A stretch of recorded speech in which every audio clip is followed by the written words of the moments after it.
Hi, my name is Kara-Leah from the Yoga Lunchbox, and today I have the great honor of interviewing Lawrence Edwards.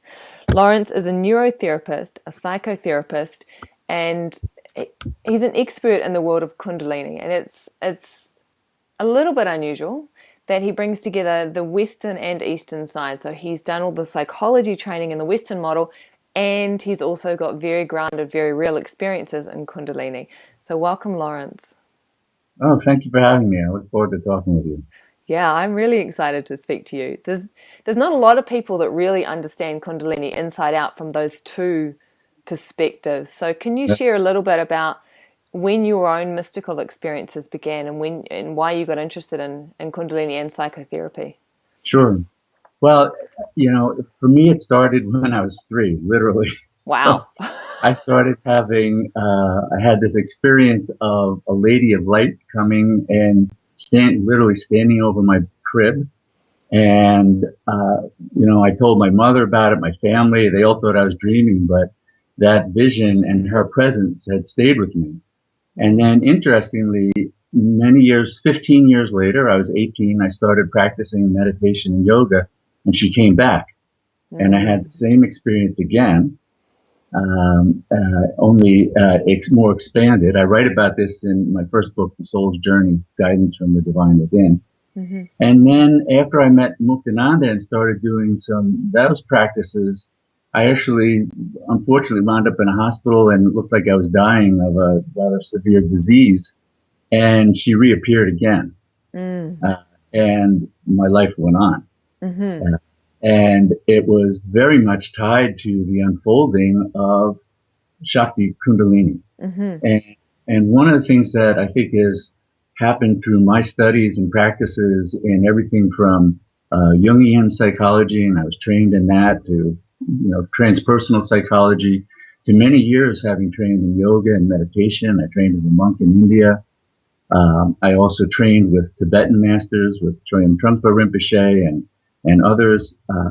Was seeing that this power of consciousness that has become well known in certain circles from the yogic perspective as Kundalini.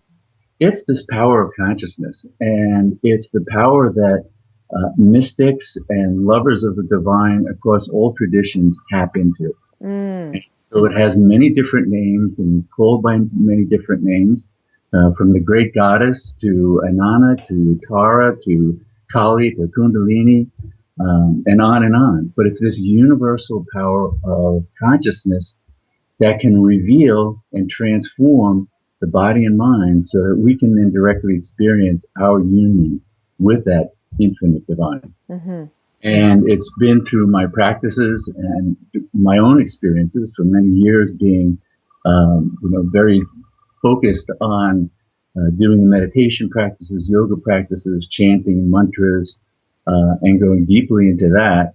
And then seeing how it very much overlapped with certain forms of Western psychology, mm, um, especially Jungian work and transpersonal psychology, and that there are so many people seeking to know who they are beyond the ordinary mind. Who mhm, are we beyond, just being a husband, a wife, a son, a daughter, the roles that we play, the things that we do.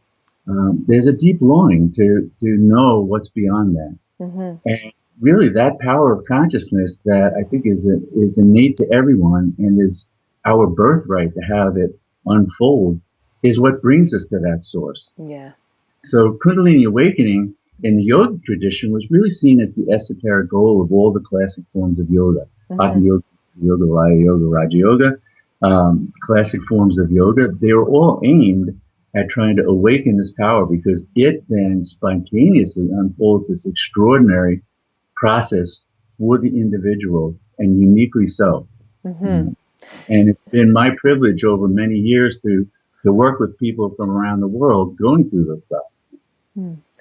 Do you, I mean, because you have been in the field for a long time, do you get a sense that more people are having spontaneous Kundalini awakenings? Or, just hang on, let me backtrack from it. I like how the fact you point out that this is not something that's only within the yogic tradition, that Kundalini awakening is a term that encompasses something that many other traditions have terms for. Right. So if we were going to use a word that doesn't narrow it down to the yogic traditions, what word would you use? Like consciousness awakening or? Yeah, awakening to the infinite, to your Yeah, true self, to the yeah, divine within.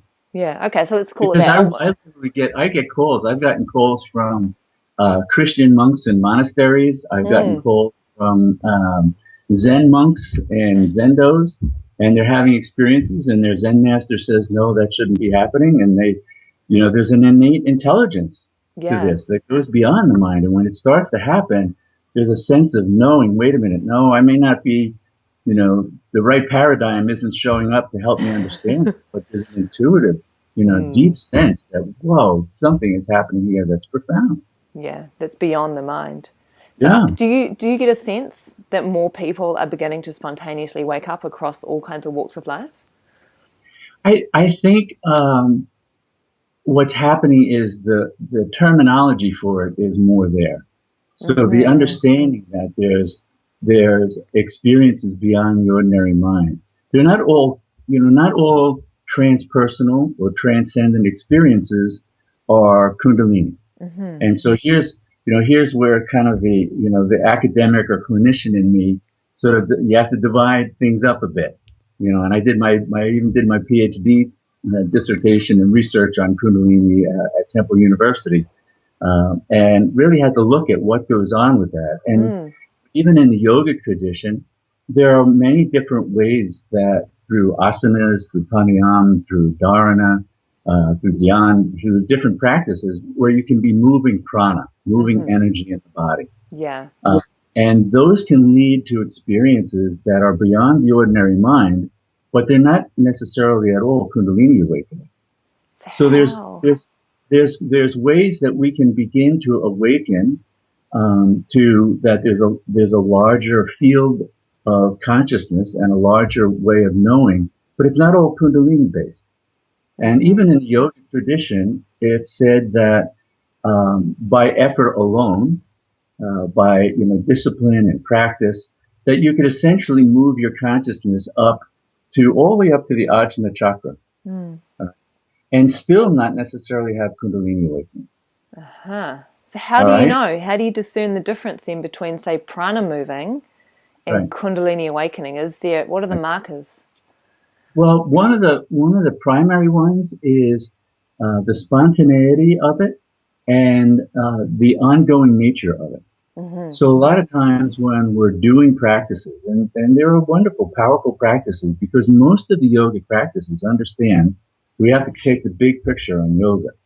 The yoga practices that evolved were really observations that yogis made of people who had had Kundalini Mm. awakening, and then the spontaneous movements, the kriyas, Mm. that can put a person in asanas.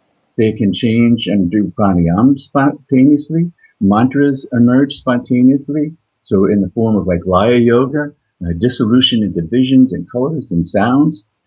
So these are things that can happen spontaneously as a result of Kundalini. Mm-hmm. And then they found, well, if somebody who hasn't had Kundalini awakening begins practicing these diligently over time, they may be able to start to set the conditions right for Yeah. that awakening to occur.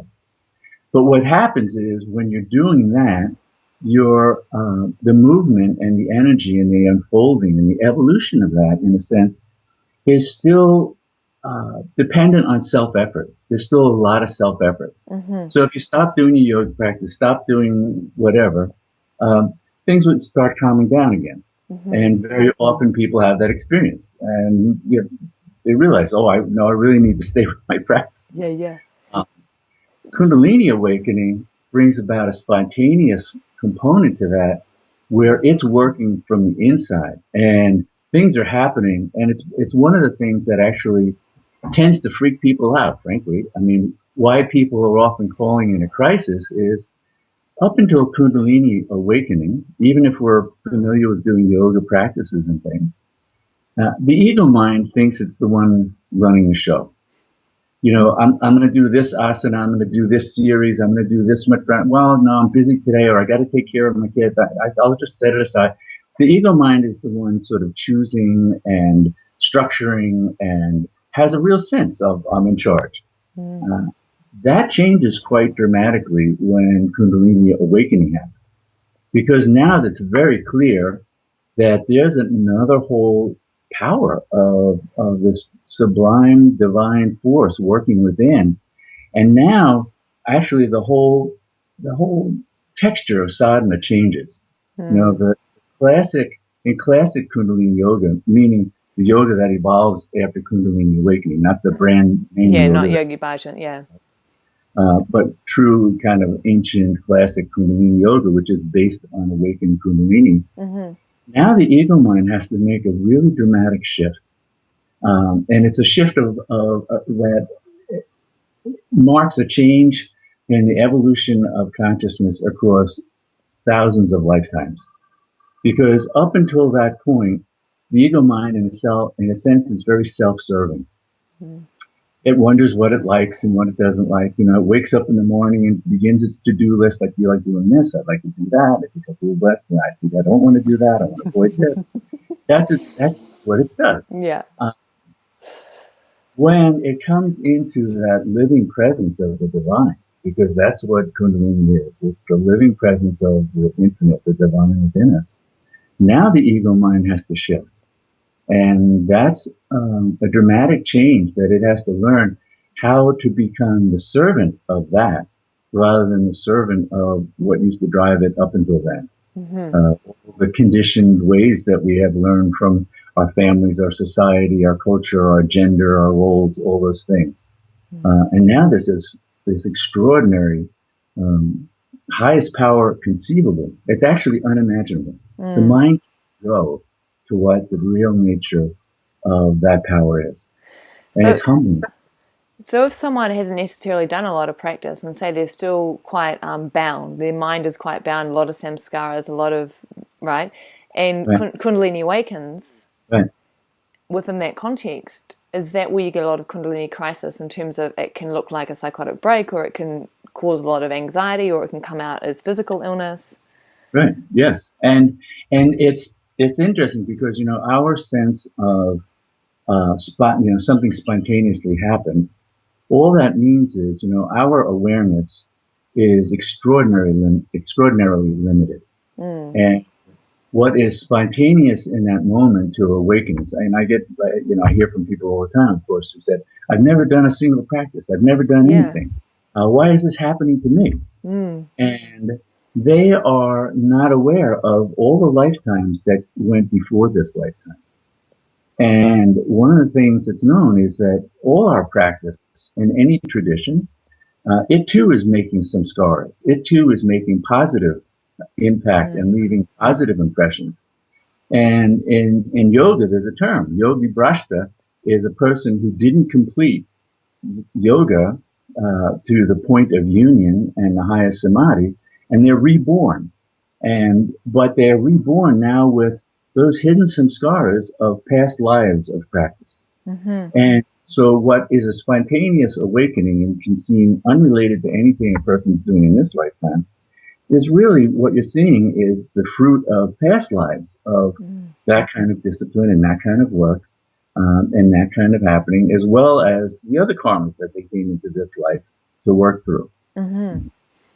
So then how do you distinguish, because I get a lot of comments on some of my articles from people who are going through some quite severe mental health crises at times. And it's like, is this simply a mental health crisis, or is this something to do with Kundalini Awakening? Because, of course, if you're having some kind of mental health crisis, it's probably preferable to imagine that it might be as a result of divine energy moving in you rather than simply something going on in your mind. Right.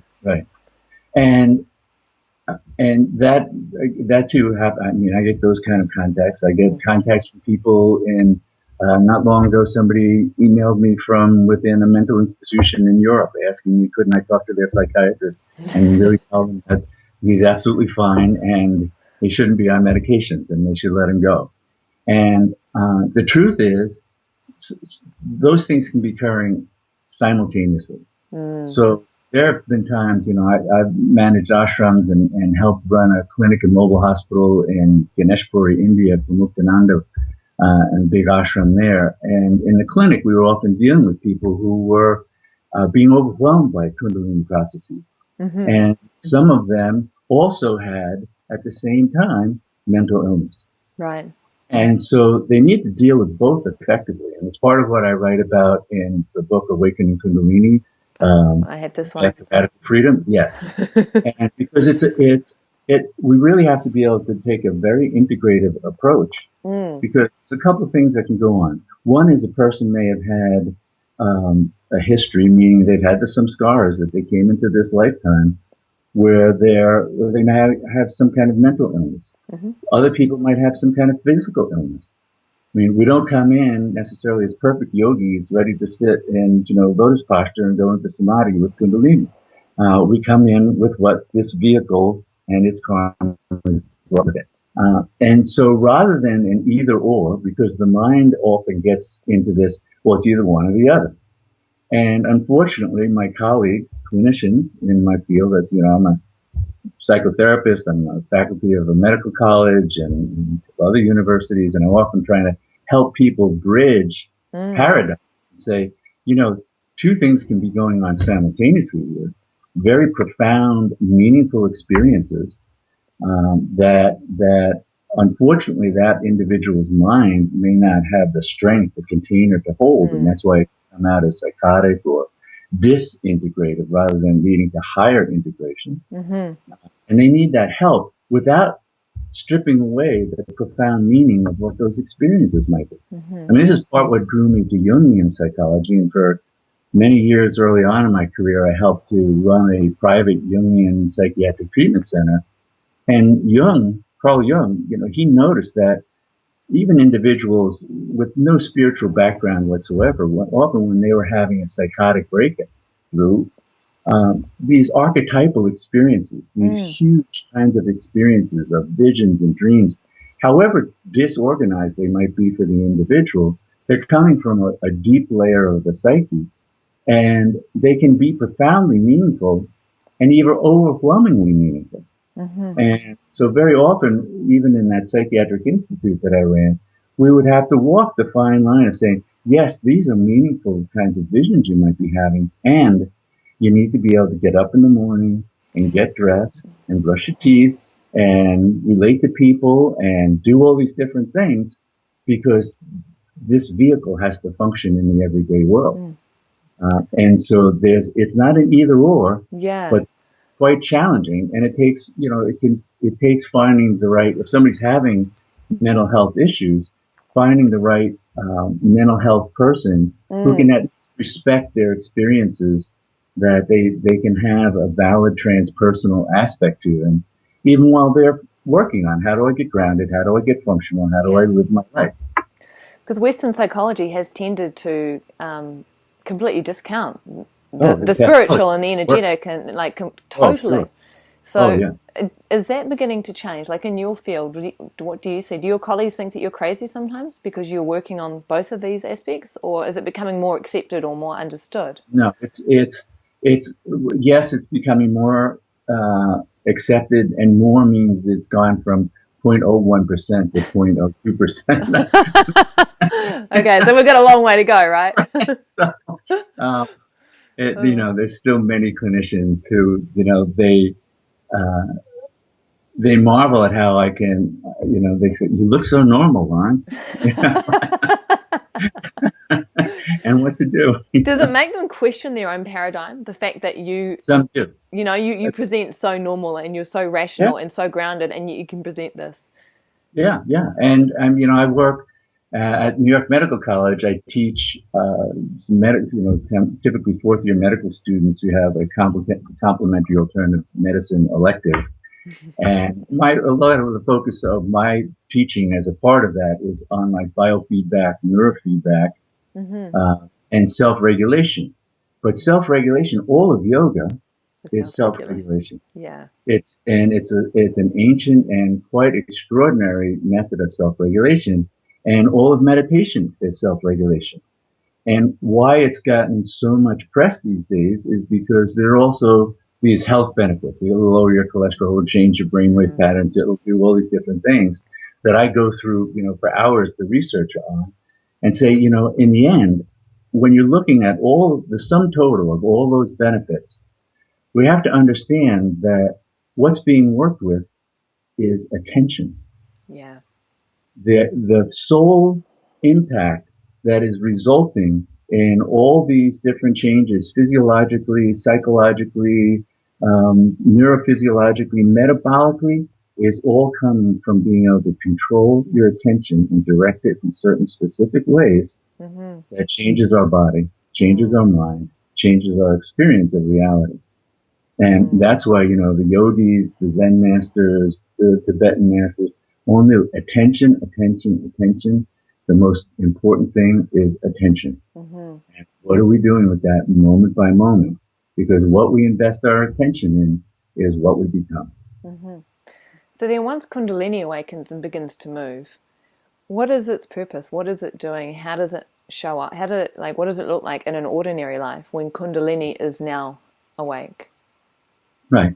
Well, so the larger context for this power, and it's our innate capacity to transform the body and mind, to serve as vehicles for knowing the infinite as our own self, moment by moment.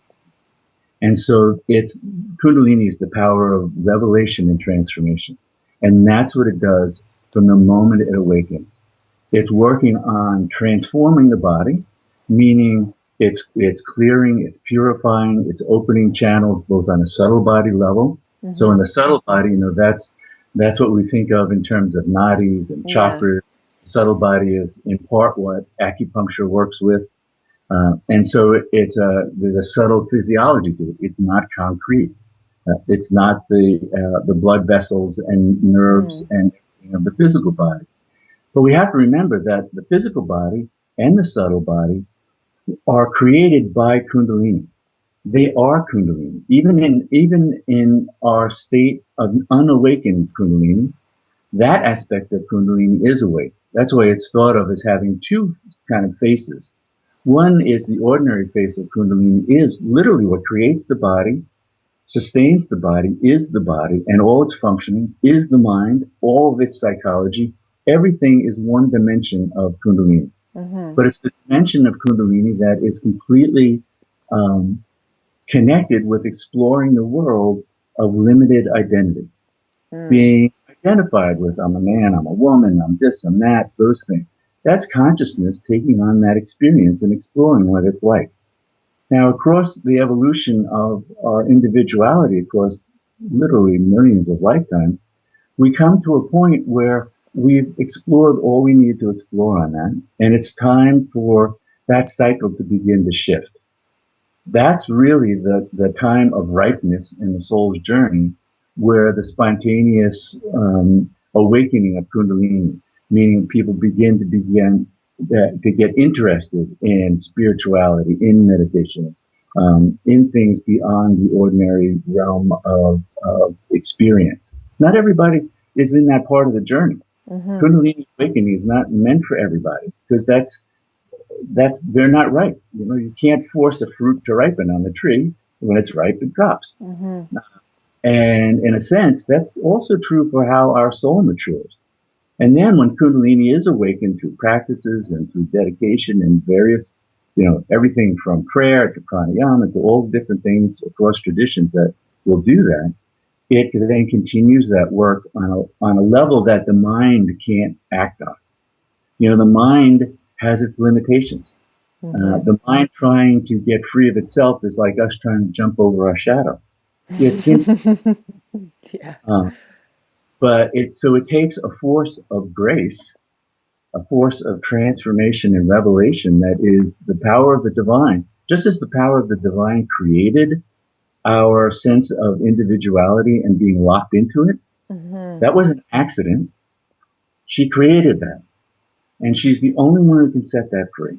And it's that power of grace of Kundalini acting and then transforming so that now this vehicle can be the vehicle of experiencing the all-encompassing love, the extraordinary ecstasy, the looking around and seeing you and everything else in this world as the unfolding of the divine. And so that we become as established in that as we are in our sense of individuality. So both of those things are existing at once, a sense of one's Yes. own identity, like this kind of character you're playing, but also fully grounded in the greater beingness of divinity or consciousness. Yeah. And so then on a really practical level, what might it look like when Kundalini's working in someone's life? Like, could you give sort of a concrete example so people kind of get an understanding of what it means or how it's shifting? Like, does it mean that people suddenly have to change jobs, or they break up in their relationships, or Right. how does it play out? Thank you for asking that. Yeah. Because it's, so yoga has an extraordinarily insightful psychology to it. And it's an amazing psychology. And it really understood the ego way before Freud and Western psychology. And one of the insights about how the ego mind operates and what comes up, and we get to see it through meditative practices and study, is the ego is defined as the power of self-appropriation in yoga. And it appropriates to itself by identifying, oh, I'm this, I'm that, I'm this other thing. And then it goes, no, but I'm not that, and I don't want this. And and that's how it establishes what it is and what it isn't. Mm-hmm. And in that self-appropriation, it tries to appropriate things to itself that it doesn't actually own. For instance, the ego mind is not conscious. Consciousness is a power of the infinite. And this tiny little ray that reflects off of the instrument of the mind, the ego identifies and says, yeah, I'm conscious. Well, I'm so aware. I know this and I know that and all these other things. Now, in part, what it does with that is the ego mind is also thought of as the organ of action. So the ego mind's job is to do things. That's why we wake up in the morning, we have a to-do list. Or, we think about, what do I need to get done? What do I have to get accomplished? What are my short-term goals, my long-term goals? We may not be that specific about it, but the ego mind is always thinking, what am I going to do? What am I going to do with this? What am I going to do with that? That's also its way of looking at the world. How is it useful to me that I'm going to do something with this? Yoga practice, well, it's very useful. It makes me feel good, makes my body feel good, makes my mind better, this and that. So when these experiences begin to happen through Kundalini, somebody has an experience of, really beautiful experiences people will share with me, of merging into the divine, seeing in spontaneous kind of meditative state, just dissolving into light. And they come out and they'll always go, so what do I do with that? Does that mean I should become a monk? Because that's the other thing the ego mind is always thinking, what am I becoming? I'm going to become something. I've been trying to become something my whole life. Let me become this next thing. And that whole momentum, to be able to step back from that and go, that's the ego mind. That's part of the discrimination that yoga practice teaches us. Viveka is discrimination. It's the ability to differentiate between what's the true self, what's our highest nature, and what's the ego mind. And then we don't have to keep getting caught up in the ego mind and what it does. Mm-hmm. And one of the things in its patterns is it always wants to become something. It always wants to launch off. And, somebody has an experience, many phenomena can happen with Kundalini. Something in them heals, or they have an intuition and they say something to a friend, and then the friend is healed by that. Or, comes to mind a particular herbal remedy for a person. And then all of a sudden, I should become a healer. I have to become a healer. No, not necessarily at all. That's the pattern of the ego mind. Mm-hmm. Constantly take something and then become it. And meditation is about letting go and letting go and letting go. That's why meditation, mindfulness, and meditation practices are so important, even for working on a Kundalini level. Many people think of it as more physical, but that ability to step back and develop that kind of dispassion, that's detached, open awareness, where we're not getting bound up and then spinning off one thing after another, one fantasy after another that the ego mind will create as it goes off on these things. That's some of that kind of grounding mental discipline that's required. So if someone has a Kundalini experience, but they don't necessarily start doing any practices, and literally they're still identified with and operating from their ego mind, does ego mind co-opt the experience per se and then kind of shut it Oh, down, yeah. or like it moves through the ego Like mind? shut it down. Out of fear, it might shut it down. Out of inflation, it might try and be say, "Oh, I'm this. Look at that. I had no idea I was so extraordinary in that way." I mean, you do all kinds of things with it. And that's why, two things. One was the necessity of having a trusted teacher who can be that person outside going, well, wait a minute. No, no, no. Yeah. Here's where you can get caught. And you can create lifetimes of karma by going off in that direction. So let's just breathe and let go and stay with everyday life. In the old Zen saying, chop wood, carry water. Do the simple practice in your life. You don't have to spin off. You don't have to leave everything. The divine is completely present in this moment, in your life, in your family, in your work, in your relationships. Those aren't the obstacles. People often figure they have to run away to get out of some obstacle. Um, that obstacle tends to be our own limited vision and our inability to see the divine that's present right here, right now, right in this situation.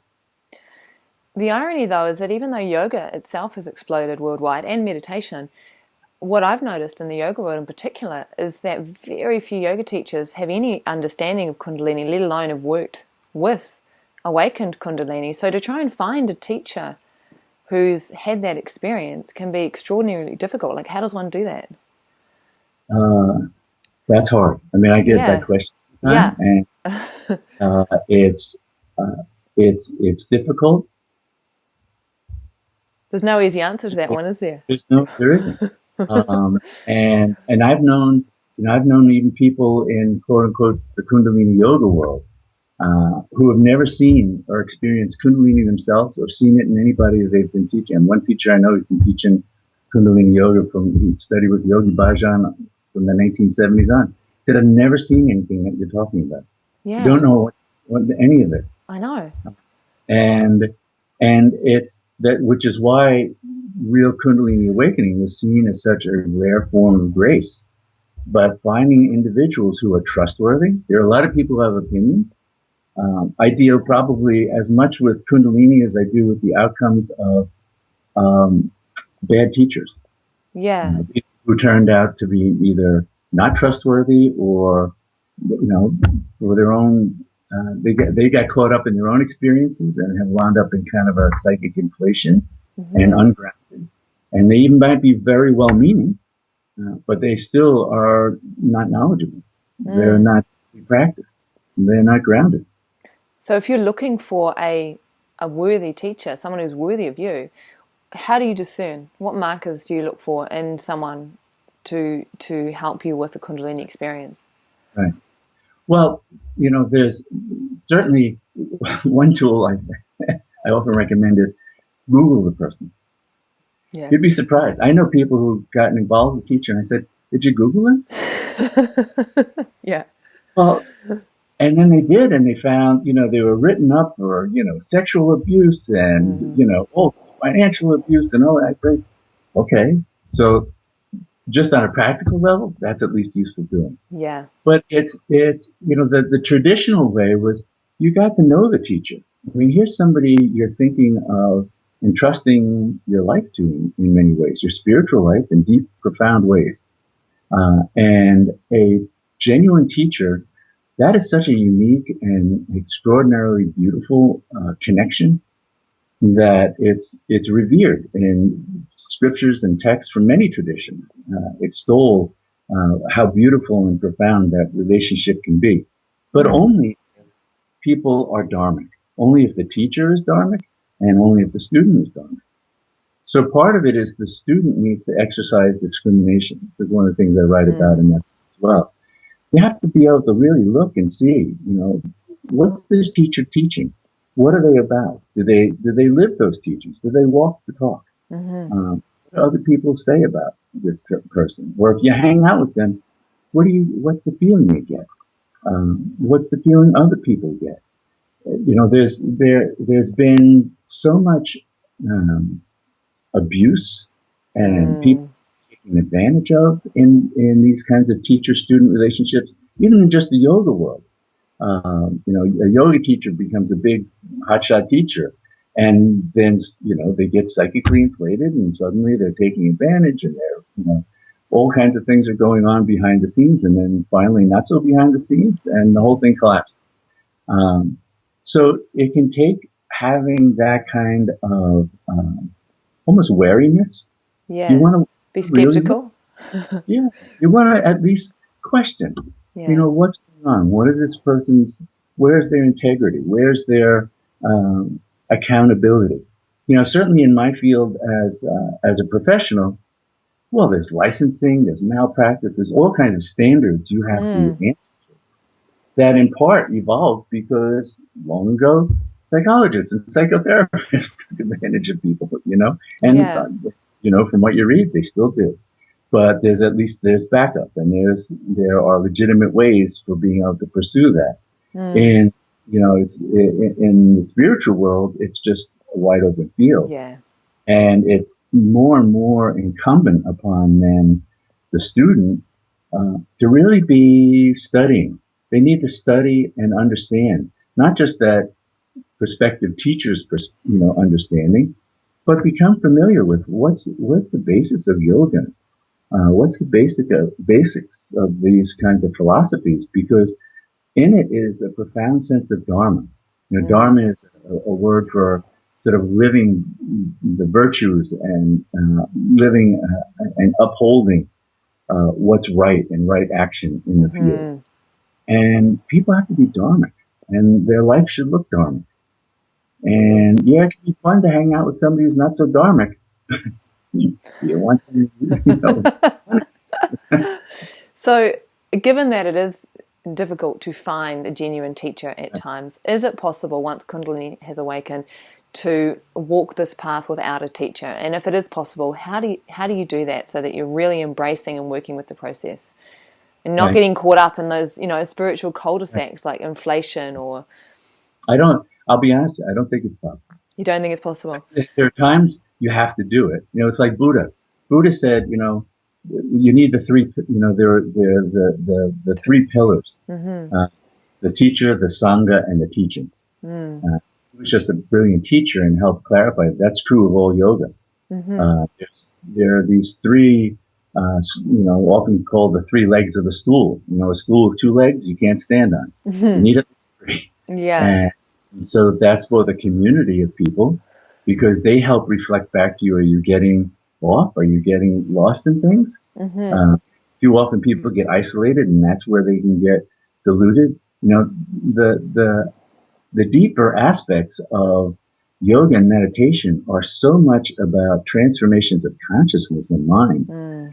that you're lost in a hole of mirrors by yourself if Yeah. you're, and that's why I say at some point a person really needs an anchor outside themselves Mm-hmm. who be a trusted, person who walks with them, a mentor, a guide, who they can, really have that sense of they're there to support them selflessly.